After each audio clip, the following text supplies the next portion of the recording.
in revenue, not industry specific, it's more of a science specific focus. So what is the size of this location?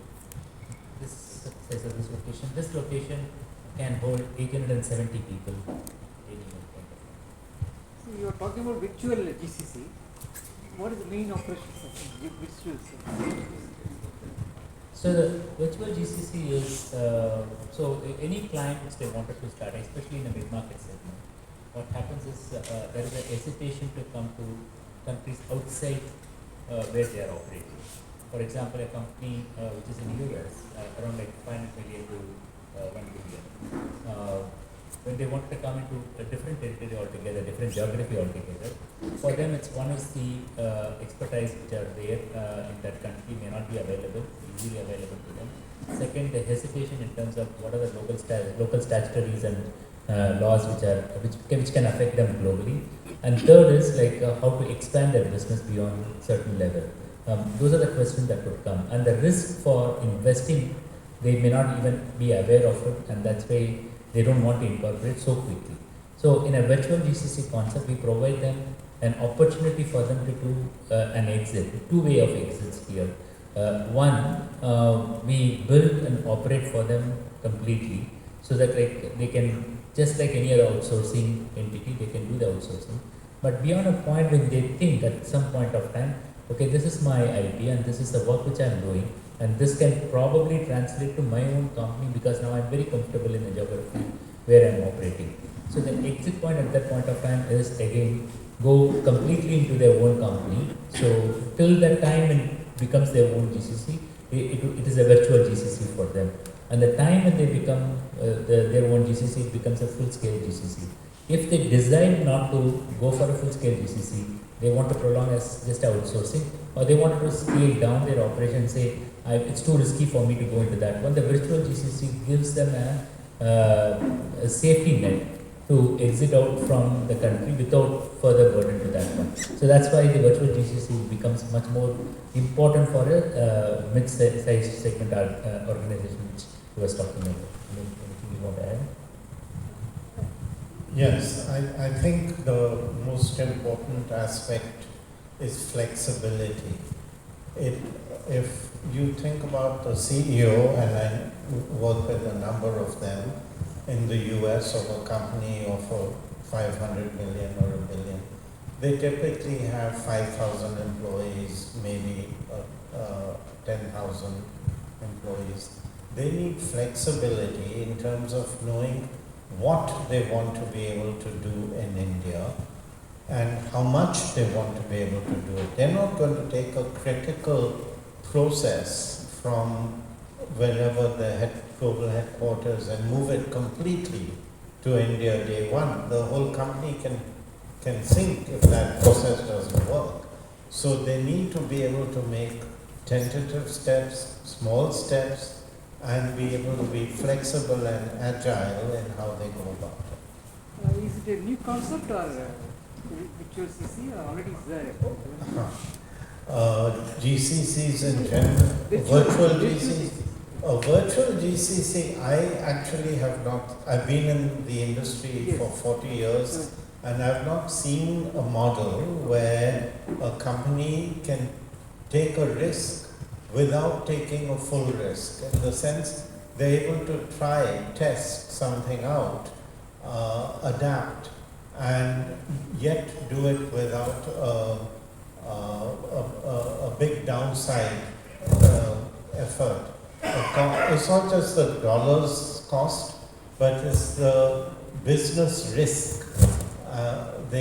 I've not seen that model before, so I think what Kumar and the team here have developed is quite special. This GCC, what are the markets you are catering from GCC segments? So I think our focus will be on the mid-market segment. The 5 million to $2 billion company is a size where we look at it, because if you really look at this size of the company, they may have close to 10,000 employees or 5,000 to 10,000 employees, 12,000 employees globally. So anything which you start here should start with at least a certain process at a certain level of manpower which is required to become a successful GCC. So initially they would probably around start 100 people, 150 people. So this is a apt company to kind of come into that kind of a headcount numbers, and then they grow over a period of time. So they grow literally about like 2,000 to 3,000 people. So I would probably say global companies normally what we have seen at this point of time. Initially they start with the 10% or 20% of the workforce starting in the GCC, global workforce starting in the GCC in India, and expand all the way up to 35% to 40%. So this is the role of AI, enabling for this GCC. What is it? Role of AI In this picture. in enabling the GCC. What I feel India has the opportunity to be a power center for AI in the future.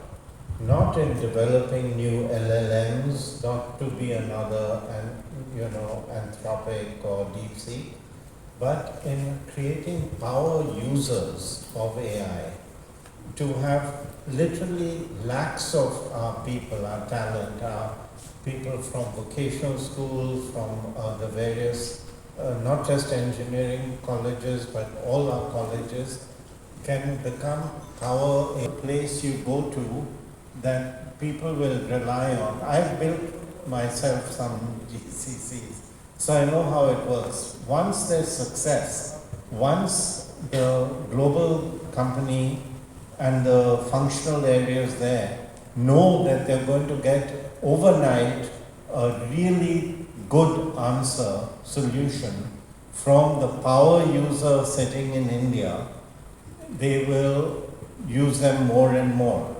So I see AI actually as a big positive aspect of GCC work from India. See, basically Dexian before it was Lysis. You had office in somewhere in Chennai also. You all integrated together. Here actually, No. So Dices was the original company. We had various M&As which happened. The last M&A was Signature, which was around 2022. That was a time I think we wanted to not just name Dexian to rebrand from just a Dices to the name rebrand from Dices to Dexian. It was a platform consolidation. We're focusing on not just the talent but also on the managed services. We have a training company. We have a government project based company. So everything has to be branded that way. So our rebrand was based on that one. So Yeah, I mean, Dices is Dexian. And as Kumar pointed out, we had done multiple M&As, 7 by that time, and we wanted to get to the community and the client base to let them know that we are more than just staffing company, which is where Dices initially was, to a more of a platform-based company with multiple offerings, GCC being one of that offering, and even the work that offshore that's going on a services basis is one of those offerings. So we wanted to rebrand it so that everybody knew this company what it stood for, and not just the legacy work that Dices did.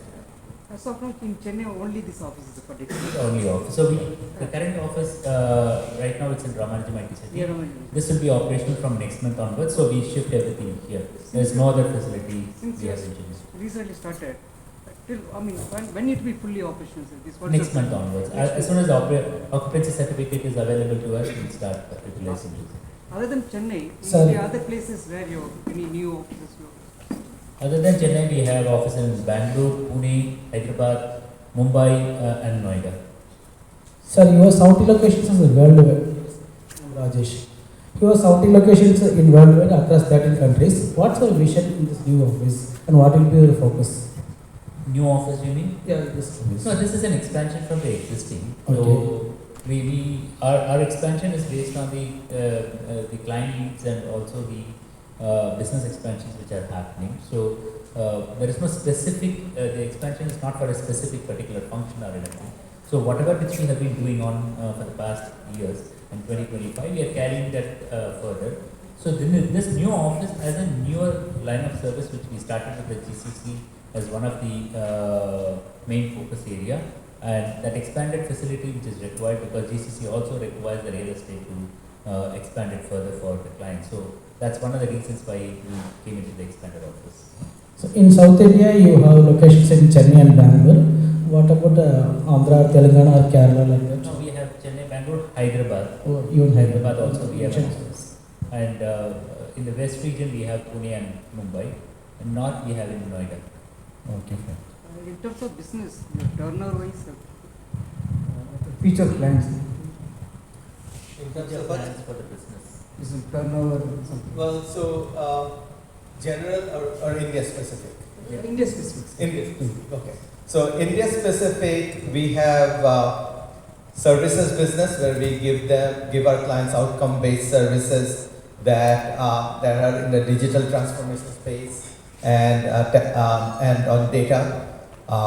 And then, as you have heard from Kumar, the newest line of business that we are going to offer to our customers is also GCC. The difference is that one would be sort of built for their people, meaning functions that they would want. The other one, services, is outcome based on a project that they want us to do. So we think that, with the cost pressures that are out there in the US, where our main client base are, that it's a compelling situation in India in terms of not just outsourcing, but also giving them their own center if necessary. So those two lines is what I expect from a customer facing point of view.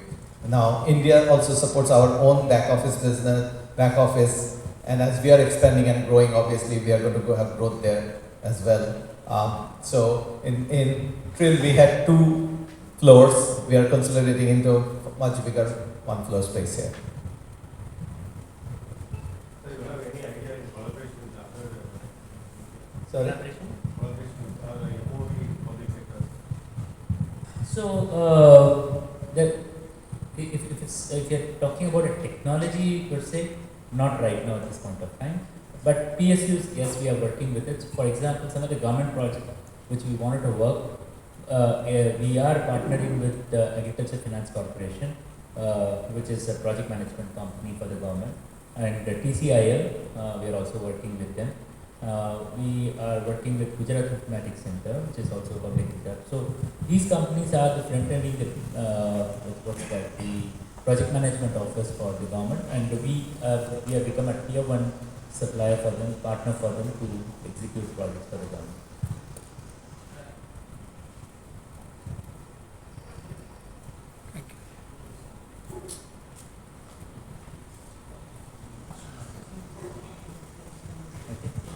Thank you. Thanks everybody. Thanks for coming. Thank you so much.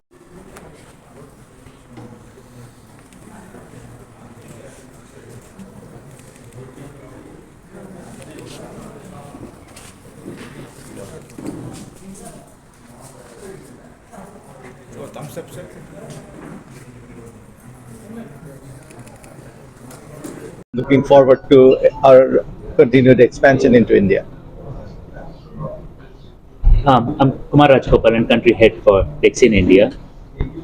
So this is one of the largest facilities for Dexian globally. So we are expanding this facility to expand the existing teams and also to bring the new service lines, which is global capability centers, bringing the mid-market segment companies into India, especially in Chennai. Office size and then the manpower. Okay. Let him introduce also. Anil, introduce yourself. And I'm Anil Kumar. I'm a board advisor to Dexian, and what I'm looking to see and find a way to help Dexian is to expand its footprint in India, to do work from India for the rest of the world using Indian talent and capability. yeah, so this office, precisely about like 870 seated office. It's operational from next month onwards after we get the occupancy certificate. So currently from India we are operating close to about 2,200 headcount.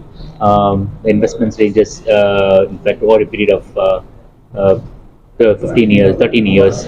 It's about like 75 million at this point of time. So what future plans? The future plans continue to expand. So what we have right now, 2000, we are looking at adding multiple GCCs into the portfolio, and also number of companies into the offshore development centers. In fact, some of the top 10 brands are already there in our offshore development centers. We try to continue to expand that footprint, and bringing the mid-market segment is one of the core focus area for us in the future. In terms of headcount, I think probably from 2000 we are looking at expanding to 3000 in about like 2 years.